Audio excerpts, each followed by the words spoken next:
And then what I also want to do is stack the number of reasons why they need to deliver that result and why they need to deliver that result now. Pay attention to the stuff that's working rather than get doggedly going down a list. Putting extra effort and energy and work in is a key component of it, but if you have to be heading in the right direction. Hello Sales Nation, I am Will Barron, host of the Salesman Podcast.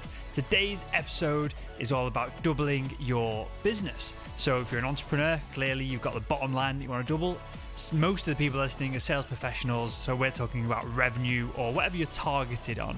We're talking about shifts in mindset, shifts in strategy, and things of that nature. Today's guest is Gavin Preston, who is a business strategist, mentor, author, and speaker.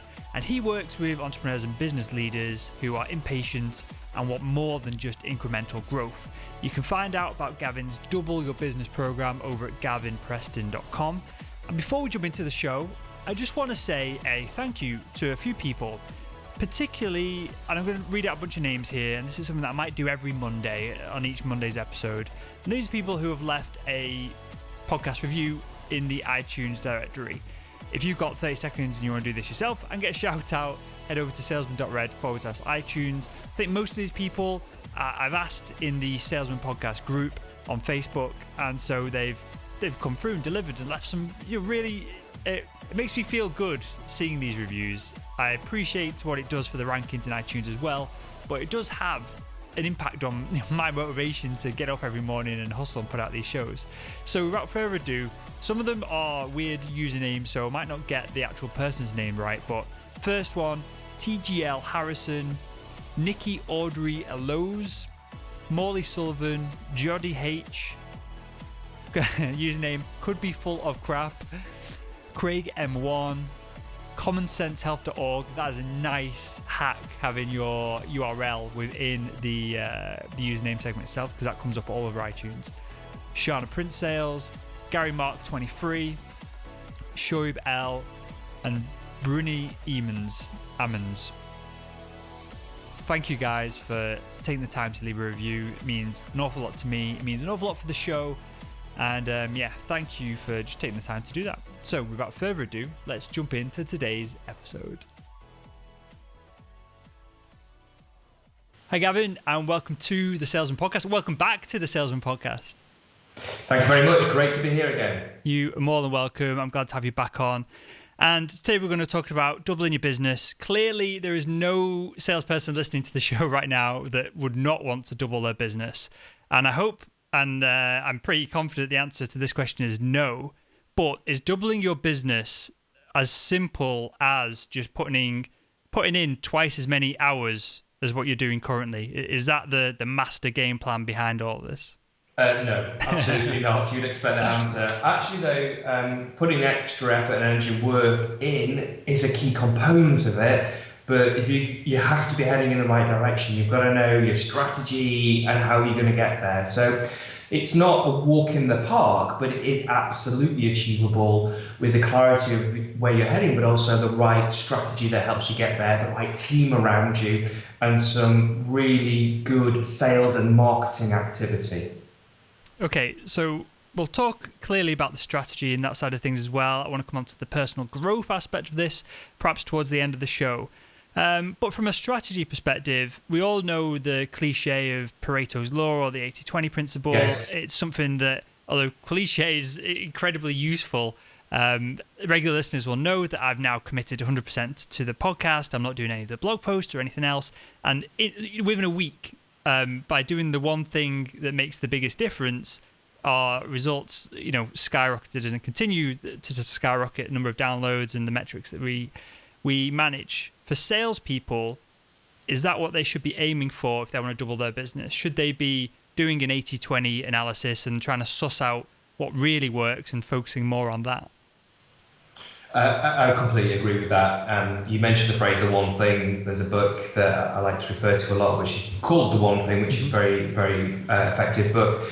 Gary Keller, and it talks about what are the things that you could do. What's the one thing you could do that would make the biggest difference? And for salespeople, there'll be some of the times that you'll spend some of your time you won't be getting the results that you would hope. But there are other things that you'll do, you'll be naturally good at, you'll be brilliant at.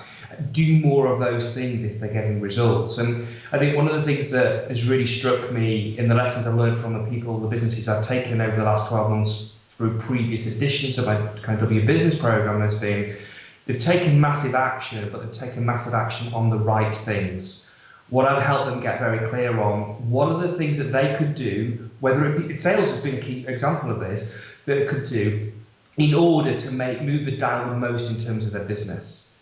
There's been an increase in sales activity, but the other thing that we've noticed from a sales point of view is in a world of digital, where everybody's using email campaigns, social media campaigns, picking up a phone, building a relationship with one person to another, going out and seeing people can make a fantastic difference. Only last week in my own business, I went to the other end of the country, got a flight down there on a speculative sales call, had dinner the night before with a client, spent the half of the next day, build relationships, just like human beings naturally do, found out a lot about their business, asked lots of questions, and then we got invited to put a proposal in to do work with them, which will be hopefully a year-long assignment. So, my reflection on that was, and actually, I'll be honest to share with you, initially when I first had the conversations with this company, they're down in Falmouth, and I was saying, I'm at the other end of the country in North Wales, and thinking, I'm busy, I haven't got time to just jump on a plane. I got out of my own way, reached out to build a relationship, got on a plane, established a relationship, and we're going to have a fantastic business relationship going forward. So I think my point there is focus on the stuff that's going to build relationships, pick up the phone, go and see people. In a day and age when everybody else is trying to do it by email or social, go counter to that, and you'll be surprised that the effectiveness it'll have. Let's get really practical here for a second, Gavin. So a lot of what you just said, although it works and clearly it's important, some of it is common sense, which is good because it means that we can all go out and do it. Getting practical, how do we know what is moving the needle? How do we know what are those most important tasks? Because, clearly in your example, there's probably tens or hundreds of people over the course of like the 12 months that you could have gone and visited. How do you narrow it down? Because obviously you can't just fly around the country or around Europe or wherever and see everyone. You can use that example, we can go a different way with it, but yeah, what I want to get down to is the salesperson, they're doing reports, they're importing stuff with CRM, they're calling people, following up on emails, they're probably doing some prospecting. How do we know what really makes the difference? I think pay attention. It'd be so easy when you're working through a to-do list to be thinking, I've got my reports to write up and say, I've got my prospecting calls to make, I've got my actual sales, visits, and also talking to my existing customers. Pay attention to the stuff that's working rather than get doggedly going down a list. I'm sure your list, like my list, tends to, every time you take tick two things off, there's another 4 things that go on it. And I've noticed that in my own life and in the clients that I work with, they just get so list focused and not lifting their head up to say, well, what's working? And once you notice what's working, so that's the first thing, look at what's working. The second point around flying around the country, etc., was that I'd had a number of pre-qualification phone calls with the business, the CEO of the business, where we were bouncing around ideas about where we could help. And in effect, he said, look, you need to go and spend time with my 2 fellow directors to get their engagement and buy into you and your colleague before we can go any further. I think I was confident I'd done enough pre-qualification to know that if that visit went well, we were in a good position to be able to be invited to do some work with them. So is a lot of this then having a process in place rather than just reacting day to day to what's going on? Because I know myself, and I'm a massive fan of The One Thing, the book as well, as you mentioned earlier, which we'll link to in the show notes over at salesman.red. From reading that, I focused in on the podcast, as I mentioned before, but I also have let my emails slide. I'm not doing much traveling at the moment, so we were doing some in-person interviews at the beginning of the year. I'm not doing that anymore. There's some conferences and stuff that people are asking me to go to, and I'm hesitating whether I want to go and do interviews there or not, or whether to continue doing this. And I think you mentioned it before, and the one thing that's been really helpful for me is to ask the question, what's the one thing you can do right now that makes everything else easier or obsolete? So that's how I focus everything on. But Yeah, for people who are following on a list and wake up every morning, they've got these tasks to do. How do you get out of that mindset from like a personal growth perspective as well? Of how do you know what's important and what just needs doing, if that makes sense? Yeah, I think one of the tricks or the flaws of a to-do list is it starts you off from this moment in time and gets you making small incremental steps moving forward. What a lot of very successful entrepreneurs do, or business people do, is they start from the end and work backwards. So let's say, for example, you've got a sales target to hit and you've got a stretched sales target over and above that. You may start off and say, whether it be in month 4 or month 5 of your year or month 1 of your year, and say, I've got enough time.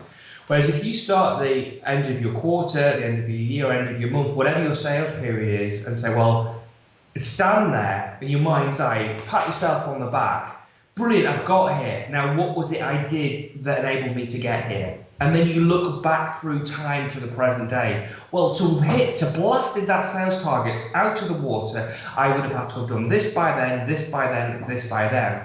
And you can start to see, as you look back through time to the present day, if that makes sense, you can start to see some of the key moves that will really move the dial and make the difference. So is it actually, instead of making lots of little sales calls, is the one big strategic relationship that if you land that's 50% of your sales target for the year.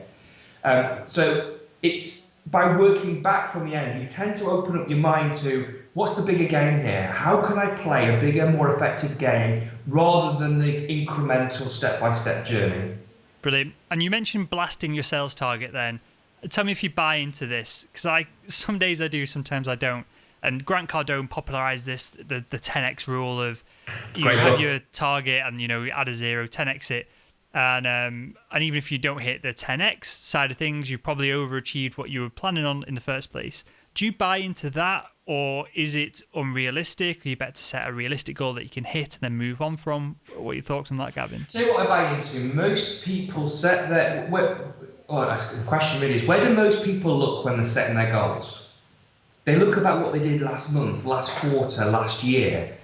And there's a fundamental flaw in that. There's a presupposition which is flawed in that. And that presupposition is, what you can achieve next month, next quarter, next year is in proportion to what you did in the past.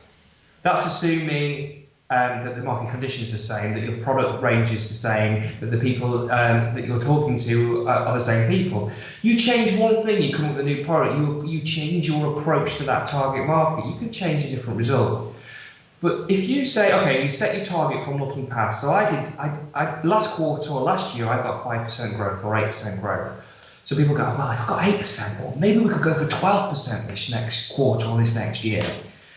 Well, if you want to get that incremental growth, most people get the incremental growth from doing a little bit more of what they did before and a little bit more of what they did before. What's the phrase? They sweat the assets, they sweat the people, they sweat their marketing list, they put more energy, more time, travel a few more miles, but they get an incremental result because they're employing an incremental strategy. Now, here's where the 10x thing comes in place. And I've seen this for real with really high growth business owners and entrepreneurs, is they say, well, how would I get 10 times that level of results? You cannot get to that 10 times that level of result by doing a little bit more of what you did before. You have to think transformationally and do that plan backwards thing I was just talking about. And this is where I completely, the thing I love about Grant Cardone's book is he doesn't just say 10x. You've got to be realistic about it. It's not just set the goal that's 10 times greater, but you've got to put 10 times the level of action and activity in it. You may not get 10 times, as Grant says in his book, but you could get 1.5 times or 2 times or 3 times. Well, that's significantly more than 4%, 8 to 12, 4% incremental growth. So most people do not think big enough, and I think if we can stretch our thinking. Why don't people think big enough? We're creatures of habit. And the way our brain is conditioned is through repetition, and if we know what works, we will do a bit more of what works, rather than pushing ourselves and saying, do you know what, I could do that crazy far out thing, that courageous bold thing, but it's going to feel like my knees are going to knock in at the prospect of doing it. But it's in those moments when your knees are knocking, you're going to say, I'm going to take a deep breath, I'm going to be courageous and bold and go for it, that you could surprise yourself about how effective you really are. So are people just not getting out of their comfort zones enough in sales and in business in general? Yes, the reason I kind of scowled at it is because it's an overused phrase, but you're absolutely right. So what does that mean? I think if we're not stretching ourselves as human beings, we're not growing. You know, it's an overused analogy in the gym, but if we're not trying that extra rep or that extra few kilograms on the weights or whatever, we're not building muscle or building fitness. And I think as human beings, it's more than just a stretch. When we put ourselves in a position where we absolutely have to deliver, we find a way where we step up. Mm-hmm. For your listeners that have been in their life, they've taken on a new rent on a new apartment or a new mortgage on a new home. You find a way, you somehow find the money every month. First time you become a parent, all of a sudden you've got a dependent relying on your income. You find a way and you step up. Whether you're an employee or you run your own business, whether you're in a fixed salary or you've got the ability through commissions and bonuses, people always find a way to step up when they have to. And yet, in our day-to-day lives, we don't put ourselves in the position where we have to step up often enough. Why, though? I mean, I appreciate that we're creatures of habit and there's perhaps the need to survive is stronger than the desire to thrive in certain situations. But let's get deeper into the mindset and the psychology of all this, because I think that is as important as any practical tactics that we can come up with. I think it's just as simple as that. You know, why we know, and I've done it myself, and I've mentioned to you, moved into this flat. The business is doing well. As soon as I moved into the flat, my costs and bills and everything double. We've got new sets, that's more bills. But then as soon as I do these things, I know that we'll have more people watching, more people listening, and so it grows. So I set myself an audacious target every month, and I've forced myself to do it. But this is only a more recent thing, and it's only from doing these shows and having constant reminders from people like yourself that you need to just keep pushing and pushing and pushing. So I guess the question that I'm asking here, Gavin, is what's the best way to go about this to force ourselves to do it if it's not a natural state? Is it to have a coach like yourself, for example, or is reading books enough? Because I know that wasn't enough for me. Everybody, I think, several points in there at the same time, Will. So the first is everybody has a different learning style. So for some people, they get a lot from either reading a book, listening to a podcast. That's what I'm saying, Gavin. I know this. I don't need to learn it. I need to take action on it. And the only way is by setting these goals. And the only way I get motivated to do it is through these interviews. I think there's two things for me. One is about having your sights raised, your aspirations raised, and the second thing is about accountability. So sometimes we get accustomed, programmed, habituated is that's the right word, habituated to what's going on in our own business, and that just it dictates our level of activity. You've got a certain level of bills or commitments. You make enough money to address those commitments. When you have to move the dial, either because of external circumstances or commitments in the business, or a coach has raised your vision to the art of the possible, which is what I do with the people I work with in growing their businesses, and say, one of our first sessions is, what's the art of the possible? Where can we take this business and what difference can we make? So I build a compelling vision about what the business and what achieving a sales target can do for them, their marketplace, their business, and of course themselves outside of their working life. And then what I also want to do is stack the number of reasons why they need to deliver that result and why they need to deliver that result now. And I'm sure you'll be familiar with this idea, this concept of towards and away from motivation. Some people are inherently want to move towards what they do want, so more sales, more bonus, etc. Others will only kick into action when their back's up against a wall. Now, me personally, I'm way motivated. It doesn't always give rise to a comfortable existence. I've made some key decisions on last week, some key hire, which is very exciting, and some other key financial commitments, and boy, have I put my back against the wall. But this is almost how you hack the internal program in your brain, because you're asking the question earlier on about why is it that we don't strive for this all the time? You use the word survival and you absolutely hit the nail on the head. We're pre-programmed to want to survive. Yes, procreate, but survive, not necessarily thrive. So we're pre-programmed to want to keep ourselves safe. So if you up the ante in a calculated way. You've got to know that your strategies are going to be right. You'll be actually make those commitments like you've done with a new flat, a new set, etc. But you know you're already on a path and you know you've got momentum in the work that you're doing. Then you're gonna have to deliver the action. You're gonna have to do the Grant Cardone 10 times the level of action, because you have to survive the new commercial reality you've created for yourself. So I just want to put a caveat about this. This isn't being reckless in your finances and splashing cash everywhere. This is being saying that you've already got some evidence that the path that you're on is working. You've got a strategy that's bearing fruit. Right, now let's rewire my circuits or reboot my circuits to up the game, so you have to deliver at a higher level.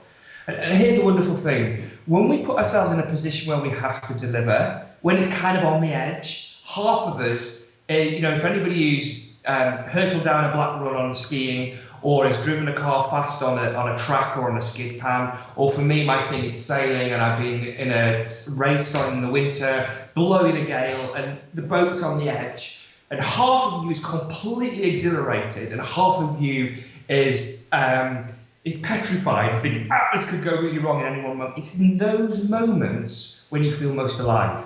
It's in those moments that we're really challenging ourselves to grow and feeling the elation and the buzz from having done it. So let's create those moments in our working life, so that it gives us more thrill, gives us more results. It may have those moments when it's scary. Good, because that's what's going to cause us to want the natural reaction to survival kick in and ensure that we deliver. Let me just play devil's advocate for a second, and you've probably just you've answered it in my mind, but perhaps not in some of the audience's minds, just because of the numbers that we have. What happens if you're in sales, you're making, I don't know, in the UK, say $5-6 grand a month, so you're comfortable, you're doing well with your mortgage, all these kind of things, whether you've got kids or not, I don't know, with our audience age, and but you're having a good time. Do you, in that situation, still have to step up and keep pushing yourself because of many things, such as external changes or market changes, or they want to get rid of the sales team, so you've got to have money saved up and all these kind of things? Is it okay to be comfortable, or do we need, and are we're not getting the most out of life as you described it then, if we're not pushing and 10xing and massive goals and make massive steps in our progress to achieve them? I think the answer to that is there's periods of time when it's absolutely appropriate to push hard, to push 10x, to really challenge yourself, and there's times to enjoy the fruits of your labour. So, we're going into a sales campaign at the moment for the next group of people going through our W Business program. We're busy on that. But then, I've got a period of time in the summer in August where I know I'm going to have some downtime with my family. So I think the thing to be aware of, people talk about this idea about work-life balance, and as if it should be in balance all the time. For me, that's a fallacy. There's a period of time when you're going to focus on hitting that sales target, and there's going to be times when you focus on your social life, or your family life, or your hobby, or your sport. That, over the course of a year or course of a 5-year period, won't work. So when you've hit your target through consistent energy, effort, and work, and brilliance, then reward yourself. Enjoy it. Sit back. But don't sit back too long, because you've still got to keep your brain sharp. You've got to still be, with your product or your service or your approach, still relevant to your marketplace. And final question on this, Gavin, before I run through a couple of questions I ask everyone that comes on the show. Is 12 months a good period of time to put something like this into place? Is that, and obviously other things go around 12 months, business-wise with the quarters and all that. Is 12 months enough time to set a goal such as double your business, or should we be going shorter or longer than that? It is enough time. If you go longer, people don't bring it the presence, the pace, the commitment in order to be able to do it. Businesses that I've been working with have done it in 6 months, have done it significantly shorter. There's a certain cadence about setting quarterly sales campaigns, because if you start at week 1 of 52, you think there's a lot of weeks and a lot of time. You see week 1 of 13, you've got a lot to do in a short period of time. So to double your business, a 12-month period is really, really realistic. You can do more than double in that time, by the way, and then break it down into the quarters with very clear milestones and celebrations for achievement of those milestones on that journey. Good stuff. Okay, Gavin, a couple of questions for you. First one, and you mentioned boats a second ago, so this might tie into this. What motivates you personally to close more deals? It's at two levels. For me, one of the things that gives me the biggest pride in my work is the difference I genuinely make to the people I work with. So whether it's a family business and mother and father are looking to pass the keys to the business that they started 40 years ago to their sons, to have the privilege of being able to help them grow the business and ready the sons to take over the keys for that business, it's beautiful. It's a real great privilege, and to see the transformational effect it has on the individuals. To take somebody who's grown their business, who is starting to taste the growth, but things are not going as they hoped, and they haven't got all the way strategy to get them there, to help them get that business on track and delivering the result helping them achieve those results is incredibly fulfilling. And that's at one level. It's the difference it's making in the lives of the people, the clients and the markets that they're serving. And the second level is, I've got a passion for being out on the water and to sail. And like most people, I want to be able to create a nice lifestyle for my family. And so if I want to be able to spend some time sailing, etc., then by adding value to the people that I work with, then that will achieve the reality for me to be able to get out of the water and enjoy that environment as well. I'm glad you made those two separations, because it usually takes me 5 minutes of asking another 4 questions to get to that deeper, non-business kind of level. So I appreciate that, Gavin. And final question from me. I asked you this last time you were on the show, so I don't know if you can remember your previous answer, but I will compare them and put it in the show notes. If you could go back in time and speak to your younger self, what would be the one piece of advice you'd give him to help him become better at sales? I'm always learning and growing and reflecting. I think I would have created the vision, clear in my head the identity of who it was I needed to be to achieve my results, and then got out of my own way sooner, believed in my own ability, showed up and started by trial and error.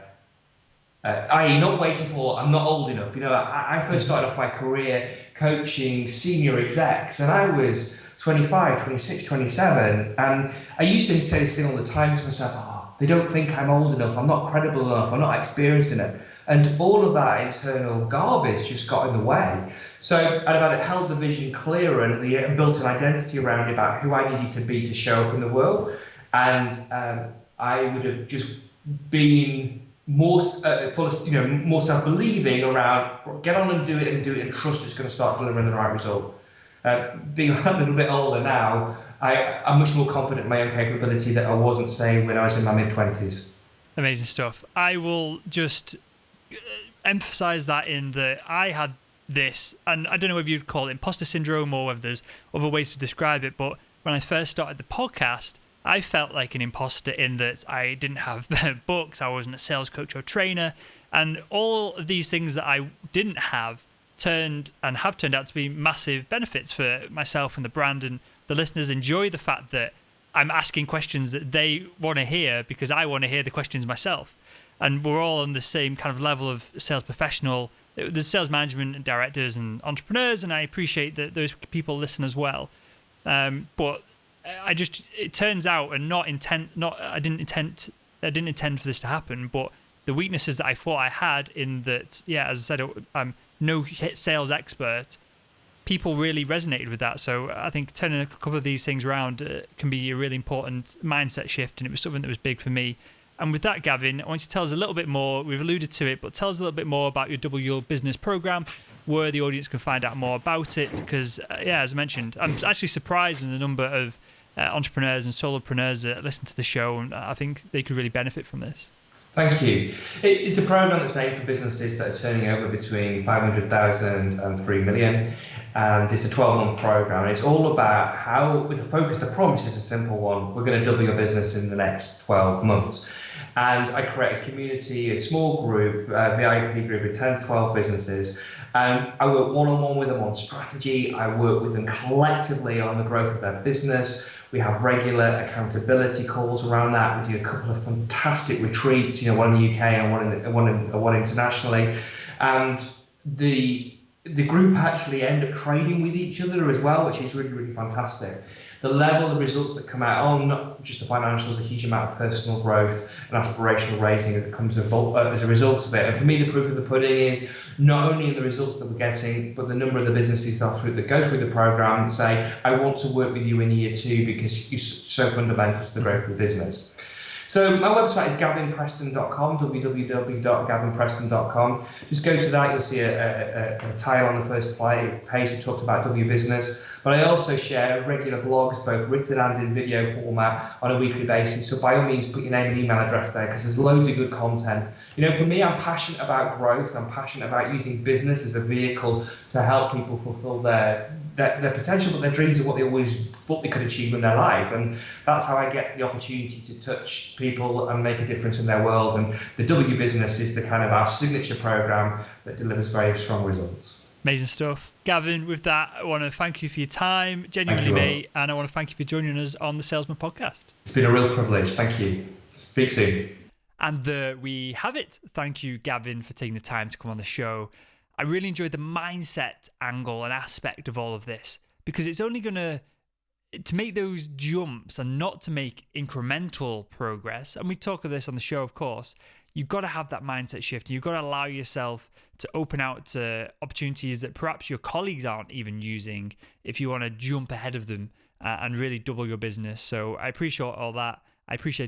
And with that all said, I'll speak with you, Sales Nation, again tomorrow.